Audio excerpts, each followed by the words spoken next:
Nous retrouvons la motorisation de portail Phobos avec une carte de commande Thalia, donc motorisation pour portail battant, domestique.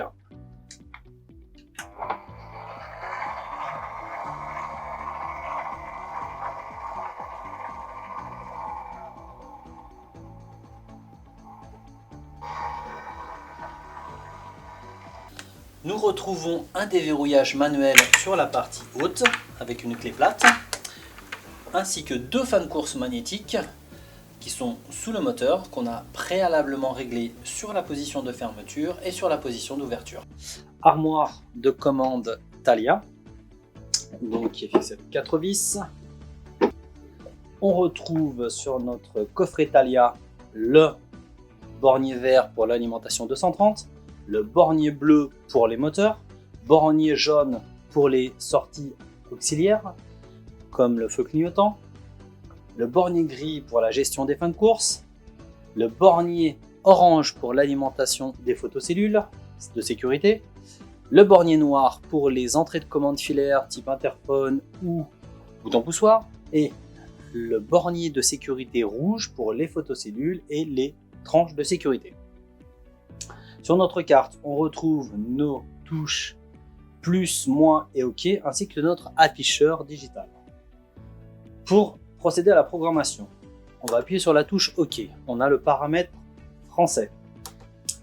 On va choisir notre type de motorisation. Nous sommes sur une motorisation Phobos.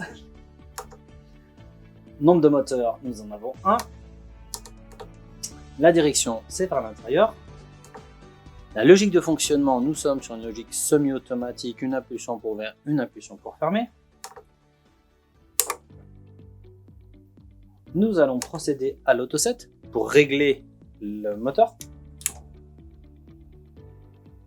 Donc la motorisation va faire un angle d'ouverture, un angle de fermeture pour pouvoir programmer ses vitesses de fonctionnement.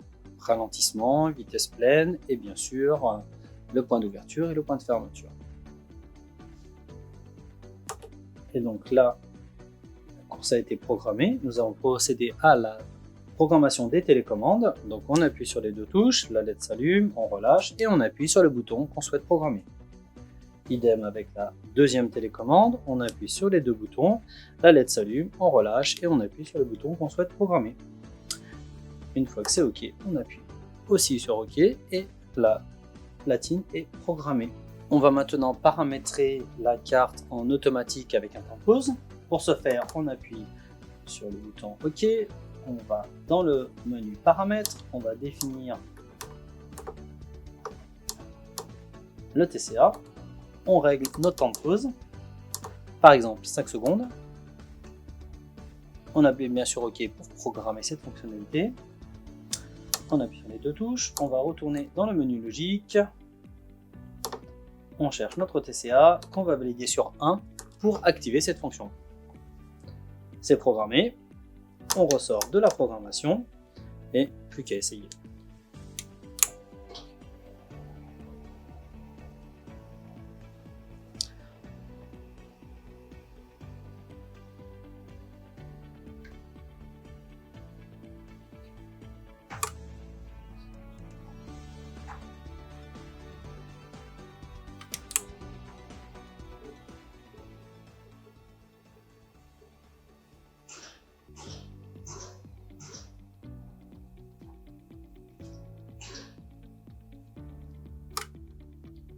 Sur notre armoire de commande, on va procéder au reset complet de la carte pour effacer complètement la carte. Pour ce faire, on débranche notre bornier rouge, on coupe l'alimentation,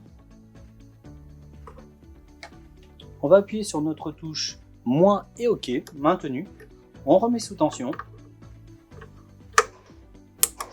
on a reset qui apparaît et on appuie OK pour valider cette fonctionnalité. Et là, nous avons mis notre carte programmation usine. Il va falloir attendre quelques temps, mais lorsque nous allons avoir l'écran, l'effacement sera réalisé. Donc on a effacé toutes les télécommandes et on a effacé toute la programmation intérieure. C'est OK. On a terminé. On repositionne notre bornier, prêt à programmer.